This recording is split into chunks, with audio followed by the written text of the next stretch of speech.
मोहतरम नाज़रीन आदाब, जी टुडे न्यूज़ में आप सभी का खैर मक़दम है। वेमुलवाड़ा के रुकनी असम्बली और सरकारी विप आदि श्रीनिवास और सिलसिला इंचार्ज कलेक्टर गरिमा अग्रवाल ज़ेरे तामीर डबल बेडरूम मकानात के मुआयने के दौरान एक मुमकिना बड़े हादसे से महफूज रहे। मौसूला इतलात के मुताबिक वेमुलवाड़ा म्युनिसिपल हुदूद में जारी तामीराती कामों का जायजा लेते वक्त श्रीनिवास और कलेक्टर गरिमा अग्रवाल के साथ मुताल्लिक़ा महकमों के आला अफसरान और मुकामी रहनुमा भी मौजूद थे।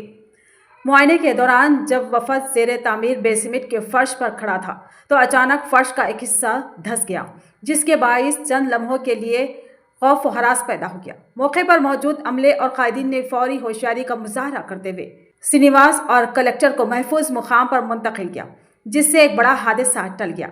ज़राए के मुताबिक वाक़े के बाद तामीराती मेयार और हिफाजती इक़दामात के हवाले से मुतल्लिक़ा महकमों को सख्त हिदायत दी गई ताकि आइंदा ऐसे वाक़यात से बचा जा सके और खुसूसी एहतियात बरती जाए।